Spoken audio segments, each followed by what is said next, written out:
Olá, eu sou o Diogo Horta, estamos começando aqui o último episódio da primeira temporada do podcast Amanhãs, o futuro das artes da cena. Uma iniciativa da Polo BH com apoio cultural do Sesc Minas, que vem promovendo uma reflexão leve e descontraída sobre as tendências e perspectivas para a cena teatral no pós-pandemia. Aproveita para seguir esse podcast e vamos lá conversar hoje sobre atuação. As nossas convidadas de hoje são duas atrizes incríveis que se dividem aí entre teatro, cinema e TV. E para começar, eu chamo uma querida amiga aqui de Minas Gerais, Rejane Faria. Seja muito bem-vinda, Reja. É ótimo ter você aqui com a gente. Eu queria te pedir para você se apresentar aí para os nossos ouvintes. Oi, Diogo. O prazer é todo meu. Estou muito feliz com o convite de estar aqui com vocês. Diogo, meu querido amigo, colega de universidade e de profissão.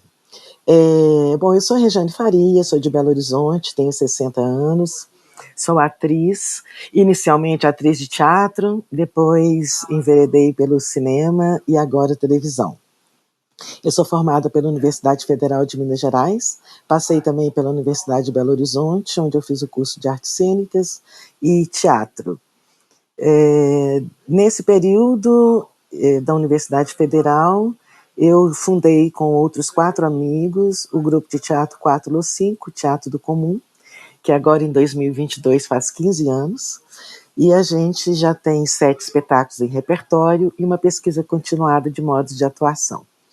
Então, o caminho inicia todo aí, o caminho profissional inicia com o grupo, e hoje estou fazendo cinema e televisão também. É isso, basicamente. Ótimo, obrigado, Regia. Nada, E também não. temos a honra de conversar aqui com Maitê Proença. Maitê, que delícia compartilhar esse encontro com você.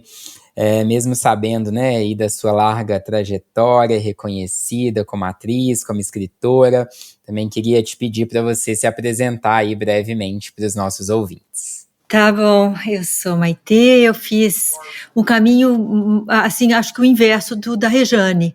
Eu fiz mais, apesar de ter começado no teatro com Antunes, eu fiz mais televisão, né? Fui conhecida primeiro através da televisão, ainda que eu fizesse um pouco de teatro concomitante e bastante cinema num determinado período.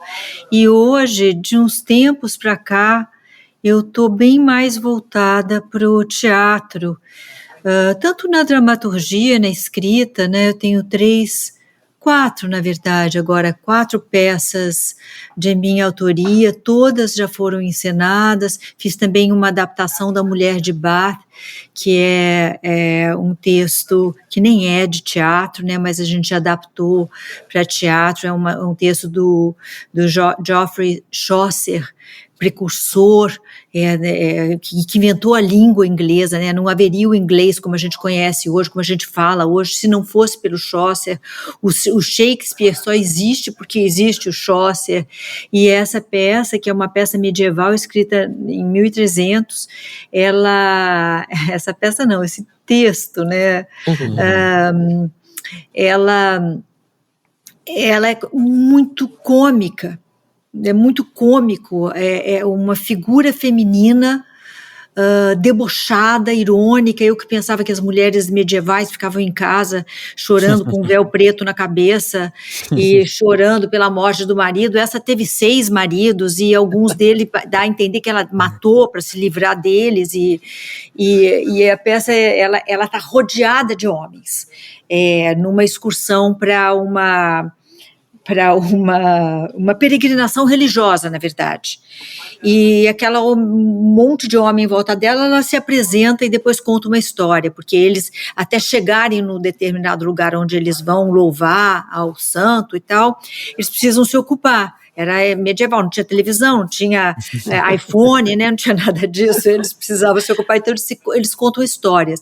E a história dela é divertidíssima. Eu transformei em teatro. A Miradade dirigiu, então essa não é de minha autoria, mas passou pelas minhas mãos também. Então eu Ótimo. acabei, e agora estou com uma peça em cartaz que eu fiz por conta na verdade, foi um convite da Ana Beatriz Nogueira. Quando parou tudo, que a gente falou, ai meu Deus, e agora? Muita gente, algumas pessoas começaram a fazer teatro em casa, mas era uma experiência que a gente estava aprendendo e às vezes era muito mal feitinha, assim, com uma iluminação, com o que dava, né, com os abajures que tinha por ali, todo mundo trancado dentro de casa, morrendo de medo e tal. E eu fiquei com um pouco de medo que aquilo fosse desmerecer o teatro, sabe? Já é tão difícil, né, a formação de público. Eu falei, meu Deus, será que a gente vai afugentar as pessoas em vez de aproximá-las? Então as pessoas estavam fazendo teatro em casa de forma digital e de uma forma bastante precária. Aí a Ana Beatriz falou, Maitê, vamos fazer teatro no teatro. Eu falei, no teatro, Ana, porque no teatro não dá, né? Com quem? Quem é que vai ver? Ela falou assim, não, a gente faz com a plateia vazia. Eu falei, ai, que triste. Ela disse, não, mas a gente vai fazer digital, vai ter 4 câmeras, a gente vai fazer bem profissa, com luz, com tudo. E assim, e você precisa apresentar uma peça inédita. Eu falei, mas eu não tenho uma peça inédita para produzir. Ela falou assim, tem que ser em 20 dias. Eu falei, não é possível, né? Você está me pedindo assim um negócio muito impossível, não dá. Desliguei o telefone e imediatamente comecei a pensar e saiu um texto que se chama O Pior de Mim. E O Pior de Mim foi encenado de forma digital, primeiro no teatro, depois quando ficou muito séria a pandemia, eu fiquei meio apavorada mesmo da ida, eu não tenho mais carro, eu não quero mais carro, eu agora ando de Uber, então eu tinha que entrar dentro do Uber, eu chegava no teatro, tinha a equipe técnica, estava toda lá, o pessoal do som, aquelas pessoas dando apoio, né, as pessoas do teatro e tal, eu fiquei com muito medo e achei que não era bom fazer aquilo, sabe?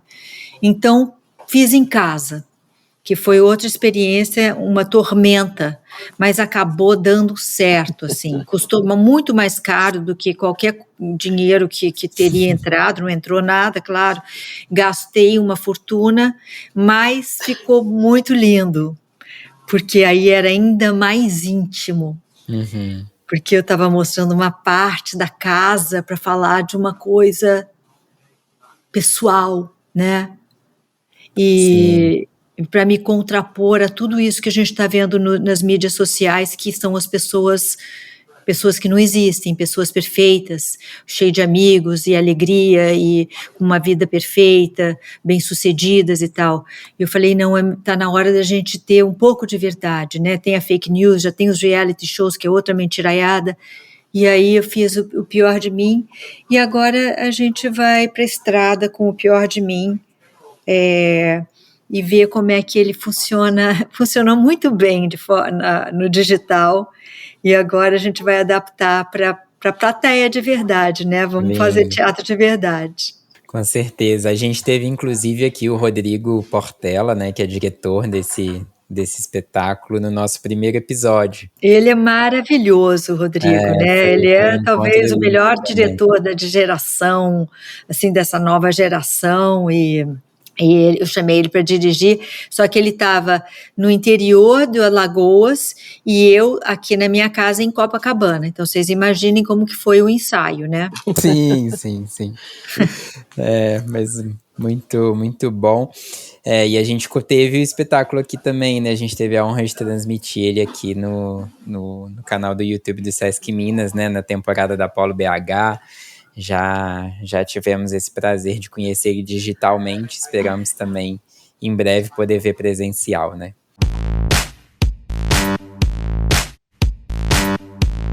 Gente, pra gente falar um pouquinho, né, sobre o que a gente vai conversar hoje, assim, eu queria pedir para vocês duas trazerem uma forma, assim, né, como que vocês, o que vocês diriam, sabe, sobre esse ofício, né, de atuar.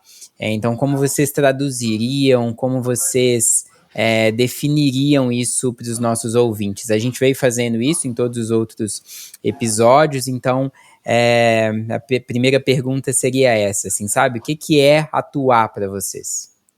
Quem Diga vai? aí, Rejane. Bom, assim, eu acho que para mim o ser atriz é uma coisa que vai se construindo ao longo da vida, né?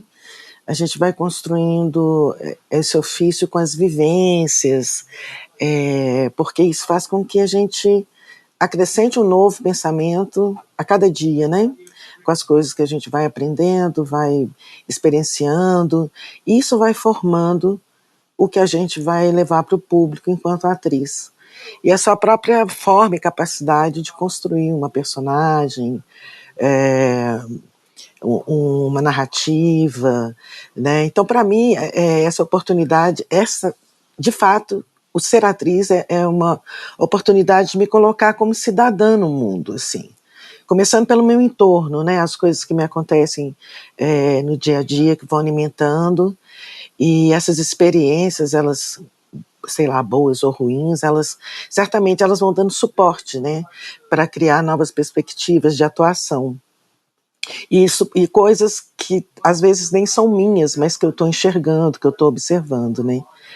Eu acho que esse complexo de coisas, assim, que vão nos permitindo construir personagens sem nos distanciar muito do real, né? Que eu acho que essa mistura do real com o ficcional é que dá a noção do nosso trabalho, assim. Então eu penso que ser atriz é construir todo dia uma forma de falar para as pessoas, né, que a gente tem essa possibilidade de dar luz e voz a muitos assuntos, muitas coisas, que às vezes muita gente não pode falar. Então, como a gente tem essa responsabilidade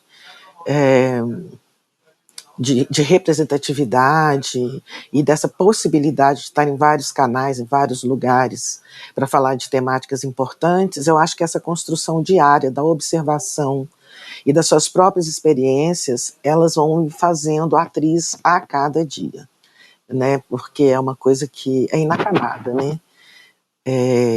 A gente tem... Eu acho que é a profissão mais interessante assim, que eu poderia ter escolhido, porque não vai ter fim, né? Sim. Eu imagino que é isso, assim, não vai ter fim. Todo dia eu tenho uma coisa nova para acrescentar nas minhas possibilidades de atuação. Então, eu acho que é muito isso. Ser atriz é isso, é falar do acúmulo, né? Das coisas que vão te preenchendo e que você vai trazendo. Então, não existe uma forma certa ou errada. Existe o que você tem naquele momento, né? No presente, naquilo que você está fazendo, seja no cinema, no teatro ou na TV.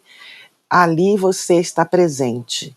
E por mais construída que essa personagem esteja, você é você naquele momento. Então, são as suas cargas que vão desempenhar aquilo que você preparou. É isso, assim. Ótimo. Uma paixão ser atriz por isso. Ótimo. E você, Maitê? Como é que é isso para você? É difícil de falar do trabalho do artista, né? Porque ele é tão subjetivo que as pessoas têm até dificuldade, né, de valorizar. A gente vê agora como os artistas foram todos achincalhados publicamente, né? Como se fosse algo desprezível, algo desnecessário na sociedade, né? Como se fosse apenas que tivesse a ver com isso de aparecer, né? Essa coisa que as pessoas fazem no Instagram. E é justamente o oposto disso. É algo que nunca houve um momento na história da humanidade em que os seres humanos não precisassem se expressar através da música, através das pinturas nas cavernas, para eles mostrarem o que eles sentiam, os medos que eles tinham quando aparecia aquele búfalo ou aquele bicho enorme, como é que era aquele grupo ao qual ele pertencia, né? Eles faziam, os objetos mais antigos que existem na humanidade são continhas, que eles descobriram essas continhas furadas, que as pessoas usavam provavelmente no pescoço, fazendo colares, que identificavam aquele grupo. Eu pertenço a essas pessoas, então eu penso assim, eu sou assim, eu me expresso assim, porque eu sou desse grupo e eu faço esse objeto, ele representa o meu grupo, né? Uhum. E nada mais sem filtro como o trabalho do ator, porque se você é um artista plástico, você fica ali dentro do seu ateliê e quando aquilo está pronto, você expõe para o público. Com um ator, é todo dia. Você vai, ao fazer, as pessoas estão na sua frente vendo, enquanto você está fazendo. Ainda que seja uma peça de teatro, na televisão não dá tempo para isso, né? É gravando e pronto e vire-se. Por isso que às vezes a gente se repete. A gente vai lá no nosso arcabouço, no nosso arsenal, nosso armazenzinho e cata algumas fórmulas que a gente conhece, né? E joga ali para dar um amparo naquela correria.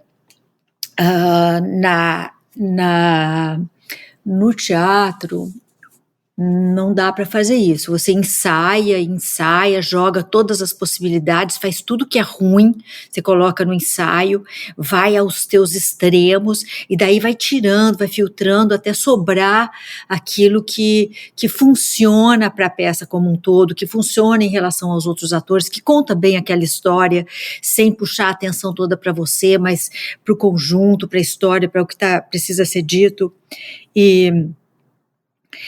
Mas tem o fazer do todo dia, porque todo dia, como disse a Rejane, a gente está diferente.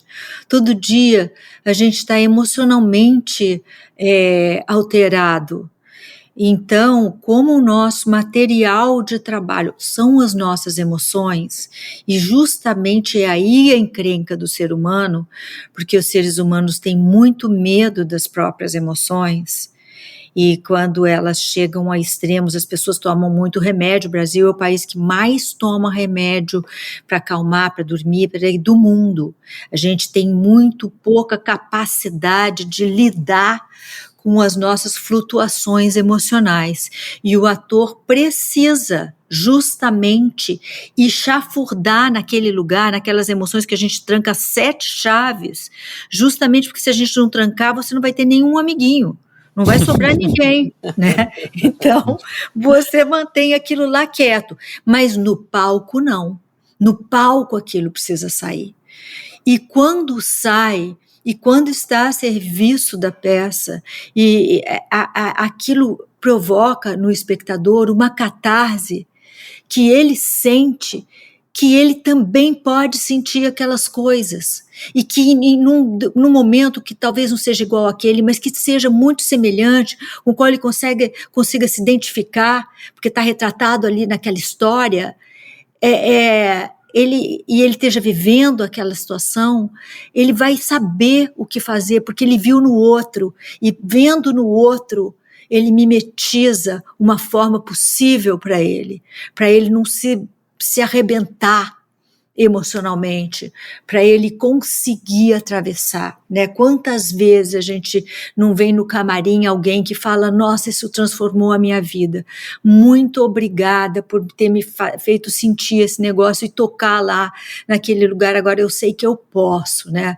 Eu falo isso, fico toda arrepiada, porque eu me lembro de vários momentos de pessoas chegando e falando, nossa, pela primeira vez eu fui ali, pela primeira vez, vou contar só uma história da minha peça, dessa que está em cartaz agora, de uma pessoa que viu e falou para mim, Maitê, eu durante a vida inteira no meu relacionamento com meu pai, eu nunca consegui falar a palavra pai.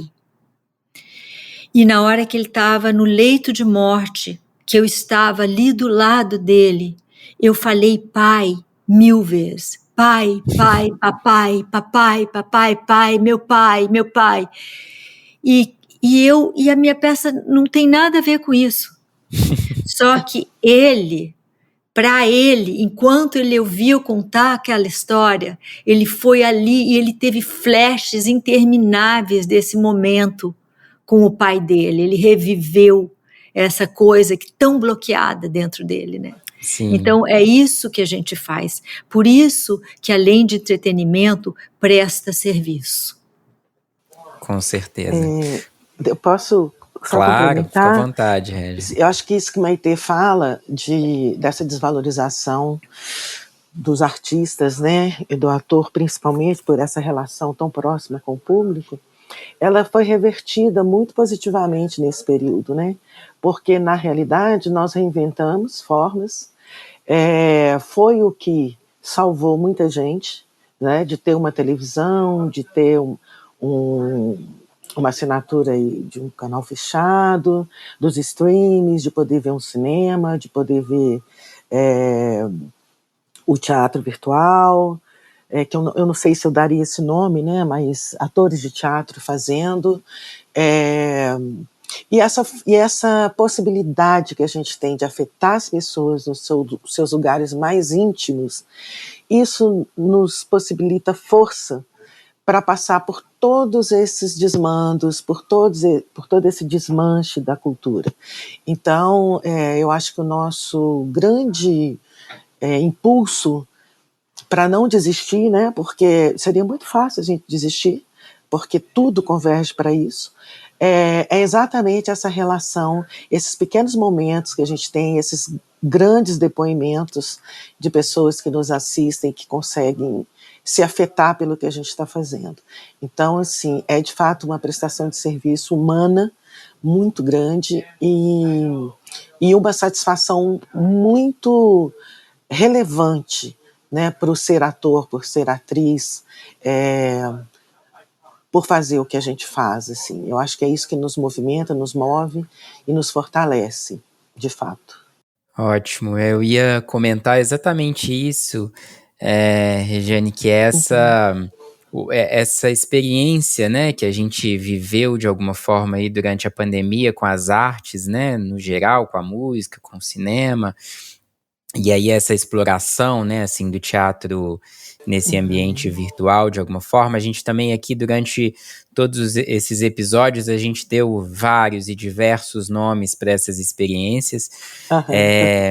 E eu queria ouvir então um pouquinho mais de vocês. Maitê já falou um pouco isso, assim, mas aprofundando um pouco, inclusive nesse lugar, né, do ator nessas experiências virtuais, entendendo, né, vocês duas aí nessa relação e experimentação entre o teatro presencial, o audiovisual, enfim, a TV, o cinema.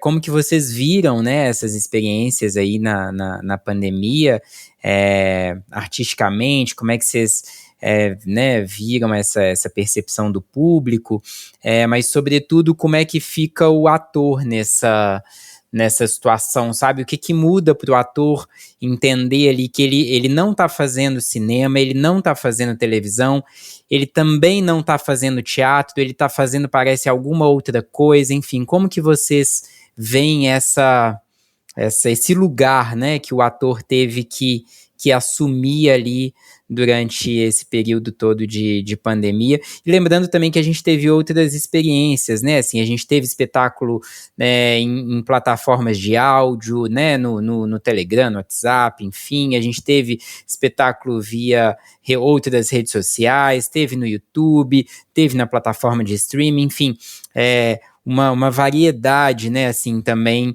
e que tudo isso foi demandado, né, assim, dos atores. Então, de uma forma geral, queria, né, ouvir vocês um pouco sobre isso. Bom, Vai, Maitê. Eu acho, para inverter um pouquinho, né? Senão você fica sempre falando primeiro e eu depois, eu fico com vantagem de ter mais tempo para pensar. Então, vou inverter um pouquinho para te dar um... Não, eu estava pensando que quando eu comecei a fazer, já que a gente foi pioneira, eu meio pressionada pela Aninha, que teve essa ideia maravilhosa e tal, porque, na verdade, a ideia era até para socorrer os técnicos de teatro e as pessoas que estavam à deriva e à míngua sem ter o que comer. Então, o dinheiro que entrava via uma plataforma dos ingressos, né, das pessoas que estavam entrando naquelas salas, esse dinheiro era revertido para as pessoas, para gente da nossa área que estava muito necessitada. E aí o que foi feito foi que algumas pessoas que já tinham peças prontas, meio prontas e tal, começaram primeiro a mostrar aquilo que eles já tinham mostrado com o público.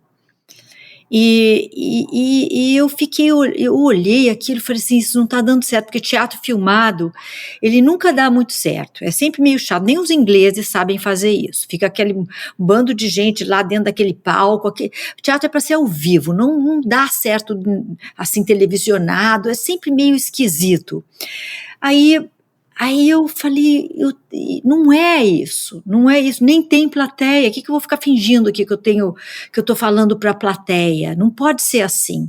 E quando eu entendi que eu tinha que falar para a câmera, porque quando a gente faz cinema, você não olha para a câmera, você não pode olhar para a câmera, você olha ao lado da câmera, para parecer que aquilo é real, e que você está falando com outra pessoa, com teu interlocutor ali. Mas nesse caso do teatro digital, era o meu interlocutor é a plateia que está em casa, na sua casa de pijaminha, comendo pipoca ou não, ou cozinhando, fazendo sei lá o que, né? Então, se eu não olhar no olho dele, eu não vou agarrar ele, não vou pegar ele não vai ficar comigo. Se eu ficar olhando lá para um lugar que ele não sabe nem onde é, porque ele não tem a referência, não está vendo direito. Então, a gente aprendeu a fazer. Eu aprendi a olhar para a pessoa e falar com a pessoa, sabe? E foi tudo totalmente novo, né? Até então, realmente, nenhuma experiência foi comparável a essa, né? Não, nunca tinha feito isso, a não ser que quando você está dando um depoimento jornalístico, alguma coisa, você olha para a câmera. Caso contrário, você evita a câmera. Então, aqui não, aqui eu estava estava contando uma história, não tinha ninguém na plateia, então não fazia sentido, e eu também, a outra coisa estranha é que quando a gente pisa no palco, você tem o vício de projetar, então eu vou falar de uma forma que eu estou falando para a pessoa que está lá no balcão, né? Eu já faço isso automaticamente. Agora eu teria que fazer o contrário, eu tinha que falar de um jeito íntimo, porque o sujeito está a palmos de distância de mim, ali do outro lado da câmera. Então, todas essas adaptações fizeram com que a peça fosse ficando muito mais interessante e uma experiência quase pessoal de tete a tete, sabe? Com cada pessoa que estava assistindo da sua casa, que também é um ambiente muito mais íntimo do que uma plateia, né? Então, sacar isso demorou um tempinho, mas na hora que eu saquei a peça deu um salto, sabe? E virou esse formato aí, que eu não sei o nome que tem, né? Uma coisa, a gente chamou de teatro digital por falta de um outro nome, mas é esse Blunfas. Aí, sei lá. É Blunfas, né? Então, eu demorei um pouquinho, sabe, assim, para entender, né, acho que como todo mundo, que caminho seguir, né, nesse período pandêmico tão horrível, assim, com tantas perdas, tantas incertezas e tal. Mas ainda assim, a gente tinha certeza que precisava continuar e fazer alguma coisa, não tínhamos outra opção, assim. Eu falo nós porque eu trabalho de grupo, né? Nesse caso, a gente estava pensando juntos, assim. Mas nós somos nós, né, Rejane? Continuamos total. sendo nós. Continuamos, total. Somos nós, todos nós somos nós.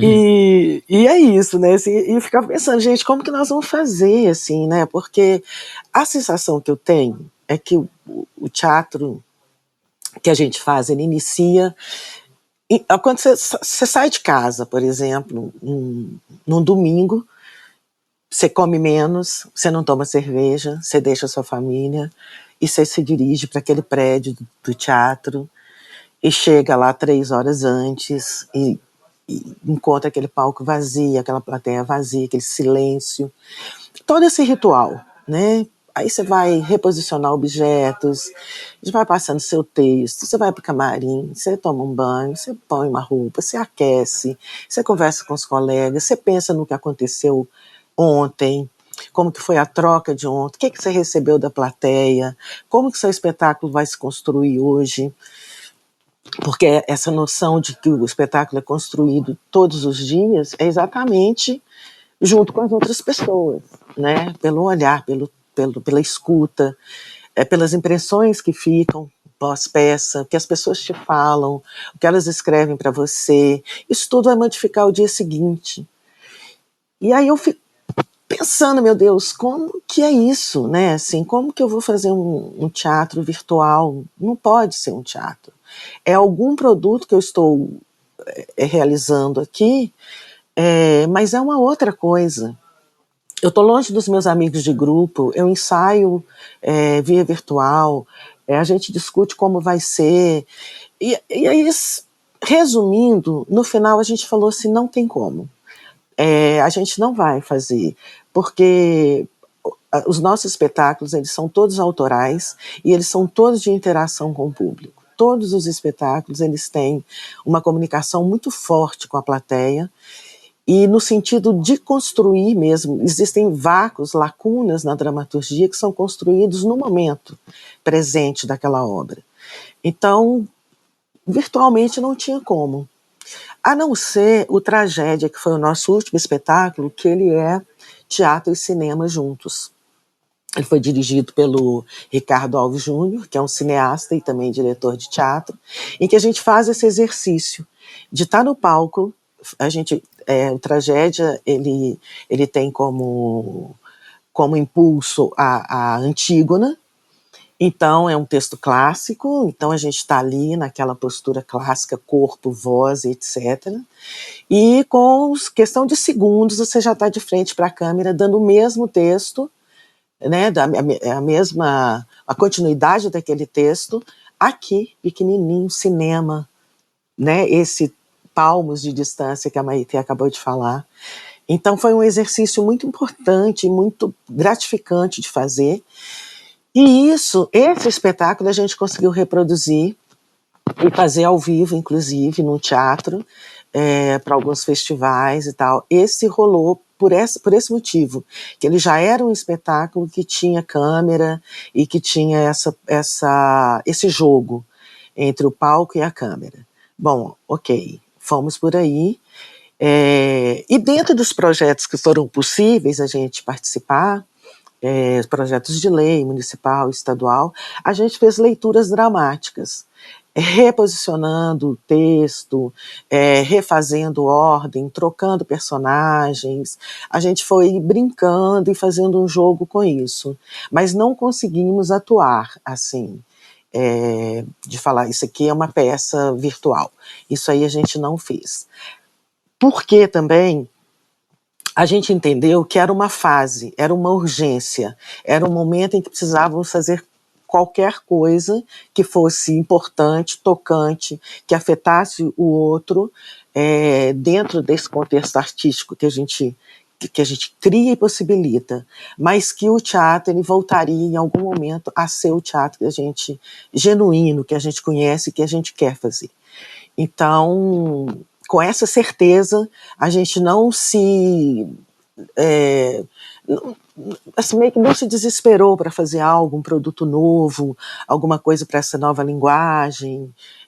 A gente ficou em paz, assim, vamos trabalhar com os nossos textos, vamos aqui brincar com o que a gente tem, vamos gravar o que a gente está pensando, como que a gente... Então, assim, muitos dos nossos produtos virtuais, eles são uma conversa do grupo, falando, e agora, como que a gente vai fazer?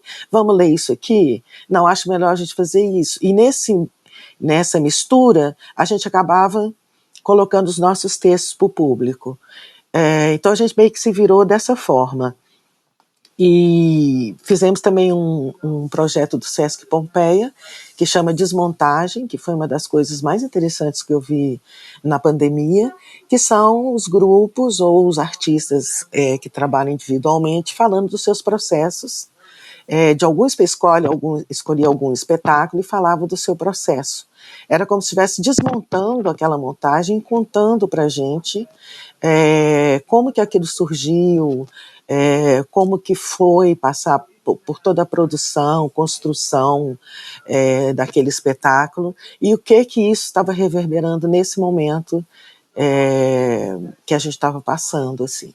Então foi bem por aí que a gente tratou esse período de urgência que a gente viveu. E com muita expectativa que em 22 a gente consiga voltar aos palcos e fazer como era antes. E aí a gente tem mais uma possibilidade, que é o virtual, que é uma outra coisa, que a gente pode desenvolver outras coisas para ele. Foi isso que a gente pensou, basicamente. Sim, eu ia entrar um pouco nessa conversa, né, assim, de para onde vamos, né, depois de todas essas experiências virtuais aí que a gente viveu, e ainda também pensando, né, nesse ofício aí da atuação, assim, mais especificamente, mas o que vocês entendem, né, assim, para onde que a gente caminha a partir de agora, sabe? A gente, né, fiz também essa pergunta aqui praticamente em todos os episódios, quer entender, né, essa cena híbrida faz algum sentido, né, considerando isso, inclusive, que você colocou, né, Maitê, para onde que eu olho, né, então também fico pensando se um espetáculo híbrido, né, que eu tenho público presencial, e se eu vou transmitir ele, né, se eu vou ter a câmera também, né, para onde o ator, o que o ator vai fazer com isso, né, enfim, para onde vocês acham que a gente vai, sabe, o que nos reserva aí, o que vai ser do futuro do teatro, assim, nessa mistura toda que aconteceu, quais são as tendências daqui para frente? Bom, eu acho que como a gente tem muito pouco incentivo, assim, e que o teatro está sempre precisando de dinheiro para suas montagens, e a gente acaba não conseguindo ir para o Brasil profundo, muito carente de exposições artísticas, de dança, de tudo que não é local, né? Essa troca também, eles também não trazem para os grandes centros, a gente fica um pouco sem se conhecer, sem conhecer as expressões do nosso país, né? Nós vamos para as capitais, a gente sai daqui quando a gente tem sorte, que tem meios, consegue sair do Rio de Janeiro e de São Paulo para levar para algumas grandes capitais, mas a gente não entra lá para dentro. E às vezes, na minha experiência, nas vezes em que isso aconteceu, porque eu insisti, eu tive um prejuízo financeiro, mas eu achava que eu queria fazer, queria ver né, como que essas pessoas que nunca viram, né, tinha gente que chegava depois e falava assim, eu tenho 25 anos de idade, eu nunca tinha, isso era um sonho para mim, ver uma peça de teatro, e hoje esse sonho está realizado. Eu tinha 5 coisas que eu desejava na vida, uma delas era ver uma peça de teatro, hoje aos 40 anos de idade eu estou vendo uma peça de teatro, nunca na minha vida alguma coisa veio até a minha cidade, hoje veio até a minha... Então, era assim, muito, eu falei assim, nossa senhora, isso é muito indispensável, né? E eu tenho um projeto de levar, sabe, cada vez que eu for para uma capital, ir também lá para dentro dos estados, lá para dentro mesmo, já que eu já cheguei até aquele estado, ir mais um pouco, mesmo que demore 10 horas, vai e dá um jeito, mas não tem teatro, ok, mas tem algum lugar da escola, né, um pátio, um casarão, um galpão, faz ali com os recursos que tem, diminui a peça, as suas necessidades, e faz adaptado para aquelas circunstâncias, mas faz. né? Porque realmente vale a pena. Então, eu acho que o digital, ele pode cobrir um pouco essa deficiência. Ele pode cobrir essa deficiência se a gente souber, se os diretores entenderem, e nós todos das artes cênicas entendermos que a peça que nós vamos mostrar no palco com plateia é diferente daquela que a gente vai gravar. A que a gente vai gravar, ela tem que ter uma linguagem que não é teatro filmado. Teatro filmado é chato, bem chato. Então a gente não quer afastar, a gente quer aproximar essas pessoas. E dá para fazer, porque a gente fez essa experiência e muitos de nós aprendemos com isso, né? Como que faz. Então tem que trabalhar um pouquinho mais, mas ter uma versão é bom até para documentar aquele negócio, né? Mas você acha que dá para fazer ao mesmo tempo, Maitê? Acho Dá para fazer híbrido, dá para vencer esse desafio presencial e virtual ao mesmo tempo? Não, assim? ao mesmo tempo, no mesmo momento, eu acho que não. No mesmo momento, não, tá. No mesmo momento, eu acho mais difícil. Eu acho que a gente tira um dia, tira uma semana, ensaia e faz aquilo para a câmera. Uhum. Não vai ser cinema, porque você vai olhar, vai ser uma coisa um pouco diferente. Não precisa ser, não é televisão também, é uma outra forma que as pessoas vão descobrir como é que é, porque ele tem que ter a sensação de que ele está vendo teatro, né? Ele tem que ver que está naquela caixa, aquela caixa preta e que a gente está ali dentro. Aquilo tem que ser situado, só que é uma outra coisa que nós, fazedores disso, vamos ter que descobrir como é que faz, e aí faz uma gravação daquilo que pode servir para...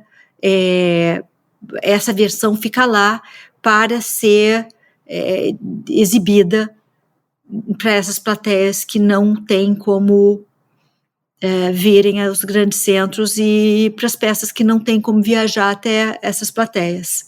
Então a gente envia esse formato digital. Eu acho que isso é uma boa coisa para se fazer, para a gente pensar, para que o teatro também fique registrado de alguma forma, né? Essa forma meio híbrida seja uma espécie de registro dessa coisa que a gente faz naquela noite e nunca mais, né? Sim, sim. É um aprendizado, esse aprendizado do acesso, né? Na verdade, a gente também já falou dele aqui outras vezes com essa relação do interior, é realmente importante de se pensar. Régia, aí para você, assim, qual que é o futuro do teatro aí? Então, menino, não sei. Que dificuldade para pensar, assim. Eu concordo muito com a Maitê, acho que de verdade a gente precisa chegar em outros lugares, né? As pessoas necessitam disso, isso é uma coisa que alimenta tanta alma da gente, né? Então, que é uma coisa que o palco giratório fazia lindamente, né? De nos levar para lugares que a gente não imaginava. E aí a gente trabalhava ali numa academia de natação, no fundo de bar, numa quadra de esporte, mas estava ali, tipo, em contato com as pessoas. Mas é uma possibilidade, sim, eu acho muito possível fazer. Depende muito também da vontade política, da vontade das pessoas, da educação, que pode levar isso para escolas e tudo mais. Mas, enfim, uma outra questão, né?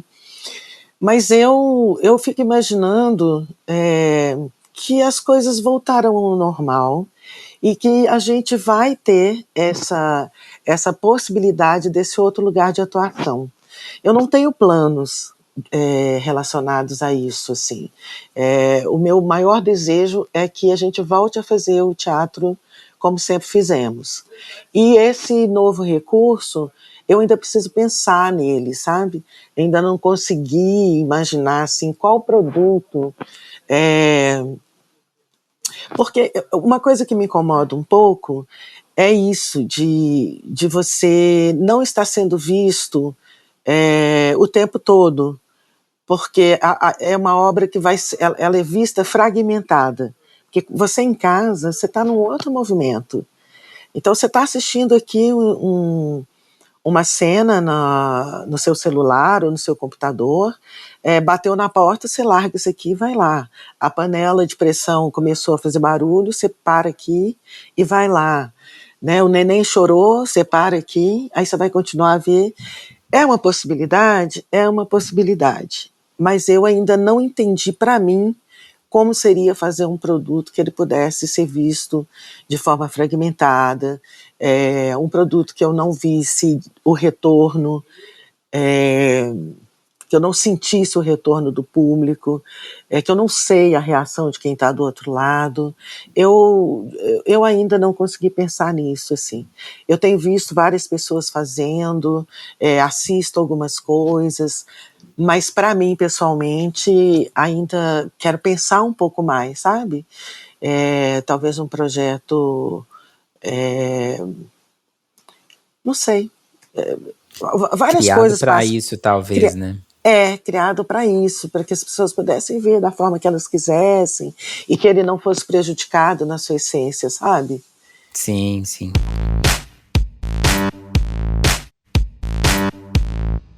Gente, assim, o papo tá uma delícia, mas a gente tem que ir caminhando, né, pro final aqui.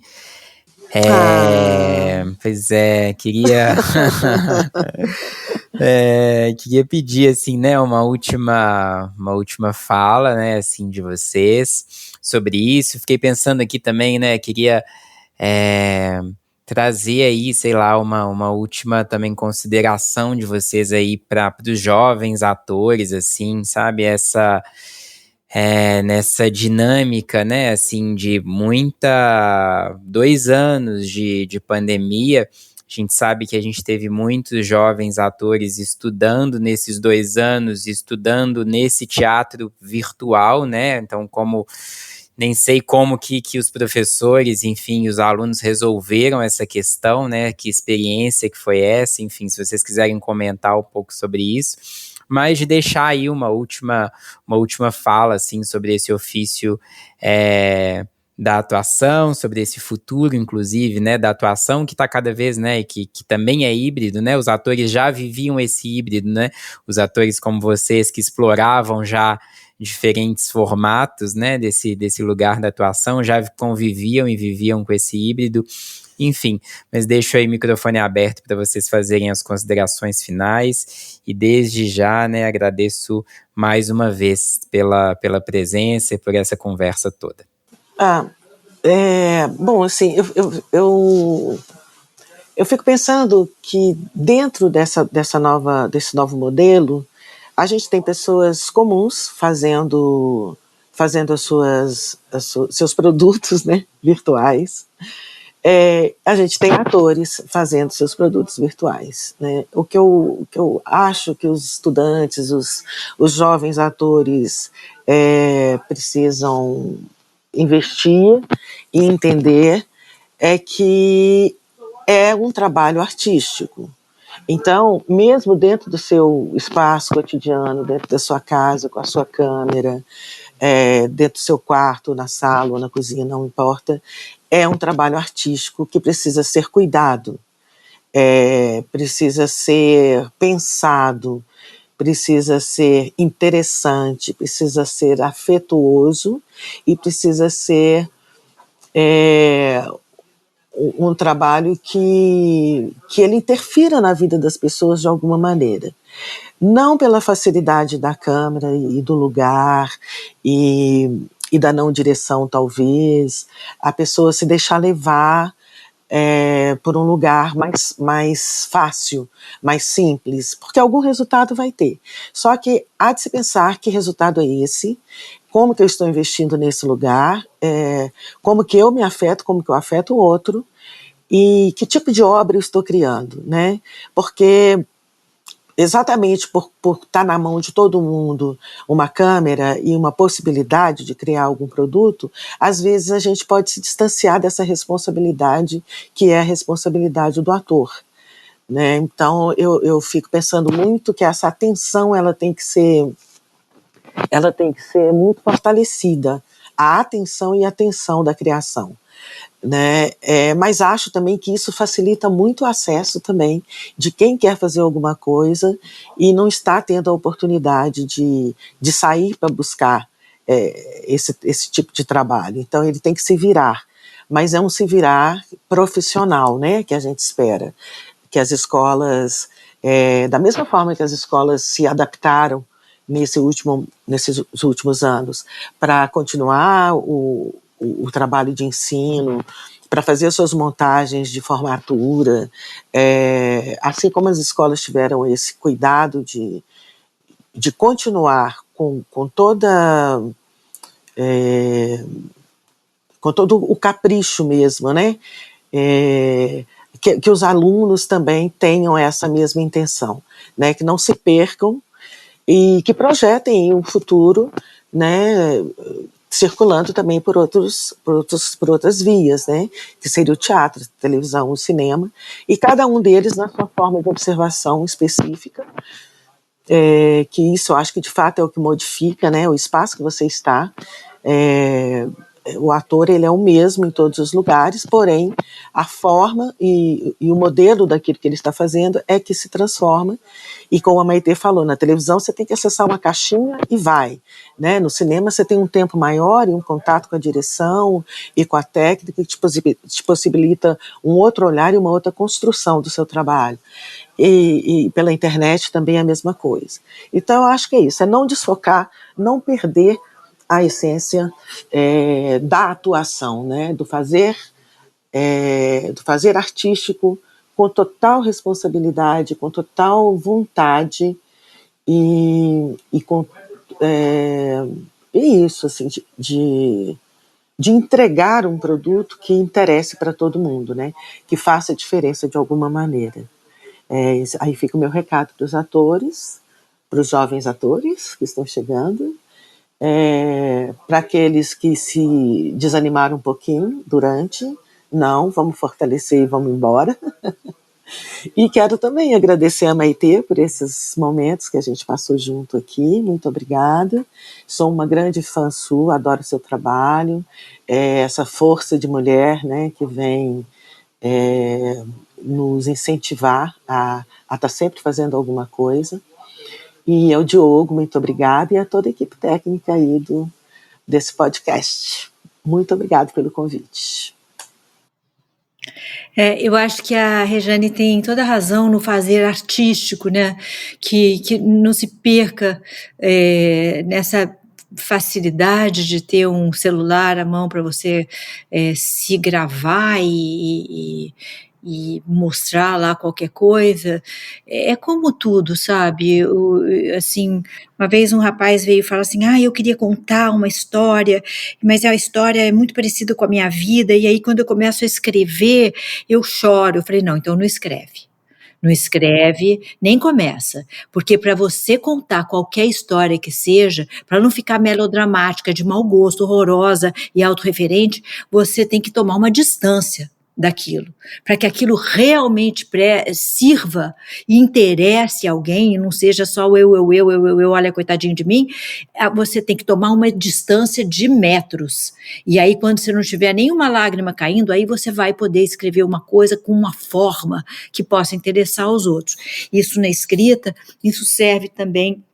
Quando eu fui fazer essa peça, ainda que ela seja um monólogo, que era o que dava para ser feito, quando eu que eu escrevi O Pior de Mim, que eu fiz no teatro havia uma estrutura, porque havia não só a minha peça, mas havia 5 peças em cartaz ali num primeiro momento, então eles pagavam a estrutura e a gente chegava com a peça e adaptava, fazia aquela coisa que tinha que fazer com toda aquela tecnologia ali armada.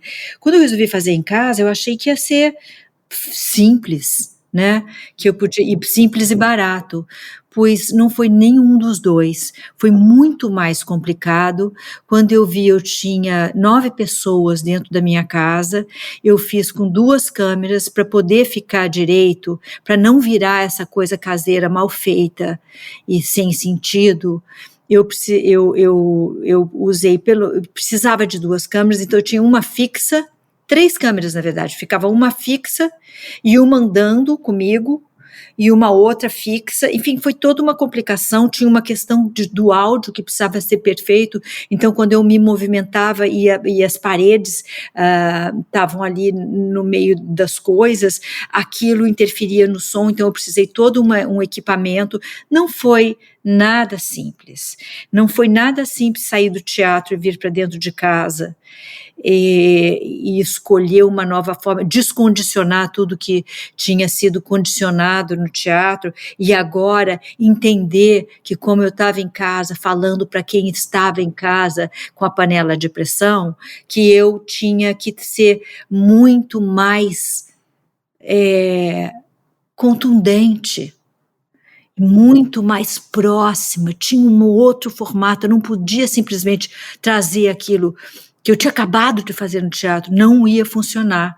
Eu tive que ter esse entendimento muito claro com o meu diretor lá no interior do Alagoas, entendeu? Então, e aí é isso, não dá para fazer de qualquer jeito, não dá para ter uma ideia e bota um negócio na frente, porque eu vi, não vou citar nomes, mas eu vi uma pessoa fazendo um clássico maravilhoso, um texto maravilhoso, e que ele assassinou o texto, com 2 diretores renomados. A pessoa estava sentada na frente de uma câmera, podia estar lendo aquilo num teleprompter, parecia que sim, porque era tão sem tudo, sem emoção, sem não sei, aquele texto que eu já conhecia de cor e salteado, aquilo não me causou nenhum impacto, a não ser a irritação profunda. Eu falei, isso não pode acontecer. Isso é um desfavor, é um desrespeito com o público. Então, se vai fazer, faz direito, entendeu? E não sabe fazer, aprende. Primeiro aprende. Depois, quando tiver bom, aí você faz e mostra para as pessoas e tal. Senão, joga no lixo, faz de novo, até aprender, né? E o que eu tenho para falar, assim, para os atores que estão chegando, de uma maneira geral, independente de ser esse momento pós-pandêmico, estamos na pandemia ainda, né? Não vamos esquecer. Sim. Mas quando a gente chegar no pós-pandêmico e tal, o que importa é a vida vivida, eu acho. O que importa muito, para você conseguir... Eu, no início da minha carreira, não conseguia acessar as minhas próprias emoções, eu nem sabia que eu não conseguia acessar, que eu estava com medo de ir lá, que eu achava que eu ia morrer se eu tocasse lá, naquele lugar. E só eu sei onde eu tinha que ir para catar minhas lágrimas, né? E para que elas fossem reais e verdadeiras e não uma baboseira superficial, né? Então, eu tinha pavor de ir lá e que achava que eu ia morrer se eu de fato me largasse a esse ponto de para que elas brotassem, né? E então o tempo é que foi me dando essa segurança e essa maturidade, o tempo da mulher que viveu a vida, o tempo da atriz com o seu exercício. A gente não faz nada direito antes de 10 anos de experiência, sabe? Mais ou menos isso, né? Nem o Mozart fez, ele tinha 7 quando ele fez a primeira composição, mas o pai dele era músico e ele ouviu música de boa qualidade desde que nasceu. E além disso, tem a vida, né? Porque o Wynton Marsalis, por exemplo, que é talvez o maior trompetista do mundo, né? Ele era bom desde criancinha e ele tinha um professor. E o professor dele, chegou uma hora que o professor falou para ele assim, Wynton, é o seguinte, eu não tenho mais nada para te ensinar, você é perfeito, eu nem sei o que fazer com você, agora é o seguinte, você vai ganhar lastro, vai embora, vai conhecer gente, vai ver cinema, vai ver exposições, vai aos museus, viaja, bote o pé na estrada, conhece gente diferente, fala com gente que pensa diferente de você, conheça coisas que te assustem, tenha medo, tenha grandes alegrias, e quando você voltar com essa bagagem, isso vai estar na sua música, e isso é que vai fazer a diferença entre aquele outro cara que tem a mesma técnica que você e você. Ai, que lindo isso. Lindo isso. Lindo, maravilhoso. Viver, né? Viva, né? Viver. E aproveitar o viver, né? não pode viver de qualquer jeito, né? Você tem que pensar que cada dia vai vir algo para você. Fica com o olho aberto, né? Com o olho aberto. Vai lá onde você não entende. Conversa com gente que pensa diferente de você. Por que será que ela pensa diferente? Ela tem um porquê. Entenda, né? E aí vai experimentar, faz coisas que te deem medo, tenha uma vida aventureira, para você poder se alargando, porque aquilo vai imprimir no teu negócio, seja ele o que for, né? Se você for enfermeiro também vai ajudar, mas se você for artista, faz uma imensa diferença. Né? Faz. Eu acho que a nossa vida ela é feita de desconfianças, né? Sempre que te disserem que você está muito bom, desconfie. Desconfie. Porque se você confiar nisso, você não vai abrir esse leque que você está falando, né, Maitê? Se você desconfia do que te dizem, você vai estar sempre buscando algo para confirmar. E essa confirmação é maravilhoso chega, isso. Você está muito bom hoje, mas aí você já ficou muito bom, então agora vamos ver o muito bom de amanhã, né? Que tem que ser outro. Exatamente. É isso. Gente, maravilha. Muito, muito obrigado. Mais uma vez, prazer enorme falar com vocês, viu? Sempre à disposição, viu, Diogo? Muito prazer também, viu, Rejane, conhecer você assim, sem imagem. Acho que a gente vai ter que resolver esse problema em algum momento, né? Vou te seguir agora no Insta, tô indo lá. Tá bom. Beijo grande para vocês. Beijo, querida. Beijo, Diogo. Muito obrigado, gente. E vocês ouvintes, né? Espero que vocês tenham gostado também dessa conversa. Lembrando que este projeto é viabilizado com recursos da Lei Federal de Incentivo à Cultura, patrocínio do Instituto Unimed BH, realização da Secretaria Especial da Cultura, Ministério do Turismo e Governo Federal. Siga esse podcast, lembrando, né, que esse foi o último episódio dessa primeira temporada. Até o ano que vem. E para não perder nada, acompanhe @polobh e @sesc.palladio nas redes sociais. Nós vamos ficando por aqui. Até mais.